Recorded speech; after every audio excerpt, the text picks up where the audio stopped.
सभे मगहिया भाई बहन के भूलेटन काका के राम राम आथिन। मगहिया खबर में सुनथिन देश दुनिया के खबर। मुख्यमंत्री नीतीश कुमार के समृद्धि यात्रा आज से पहल का चरण में वो 9 जिला के करतन दौरा। 78वां सेना दिवस पर जयपुर में भव्य परेड के आयोजन कल गए।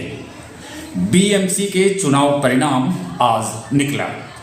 उत्तर प्रदेश में मायावती दलित और ब्राह्मण गठजोड़ बनावे के तैयारी में। मुंबई में जल्दी बनावल जाए बिहार भवन। गोरखपुर में 200 साल पुरान मंदिर से राम लक्ष्मण सीता के अष्ट धातु के बनल मूर्ति चोर चुरा ले गलन। सुप्रीम कोर्ट कहलक कि ईडी के काम में बाधा डालल गंभीर मुद्दा है, एकरा से अराजकता फैल सके है। मुजफ्फरपुर के अहियापुर में माय के साथे 3 गो लैकन के हत्या करके बूढ़ी गंडक में फेंक देवल गए। ब्रिटिश राजनयिक के रूस देश छोड़े के दिलक है आदेश। ईरान अमेरिका के बीच तनातनी के बीच 3 गो 4 गो मुस्लिम कंट्री अमेरिका के मना लेलक।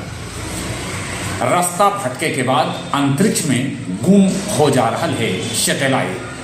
गया जी के केपी रोड स्थित कांग्रेस सेवादल कार्यालय में इंदिरा गांधी के प्रतिमा के कैल गए अनावरण। गया जी पीर मंसूर में रहमतुल्ला अलैह के सालाना उर्स कल से शुरू हो गए।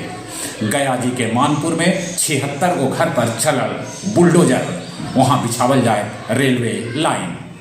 गया जी मगध मेडिकल कॉलेज में आज वर्ण आईसीयू के कैल जाए उद्घाटन। गुरुआ में जल्दी बनावल जाए 5 एकड़ में महादलित आवासीय छात्रावास। और अब कुछ खेल के समाचार। अंडर 19 विश्व कप में भारत अमेरिका के हरा दिलक। हेनिन झटकलन 5 विकेट। विजय हजारे ट्रॉफी में आज पंजाब और सौराष्ट्र के बीच सेमीफाइनल मुकाबला खेलल जाए। WPL अंक तालिका में बेंगलुरु सबला ऊपरे। केरल छात्रावास में 2 गो खेल प्रशिक्षक लड़की फंदा लगा के लटक गया। जहां तक मौसम के सवाल है, मौसम विभाग सूचना देता है कि अभी ठंडा रहा, ठंडा से बचते चले एक बार फिर से अपने सभे के भूलेटन काका के राम राम।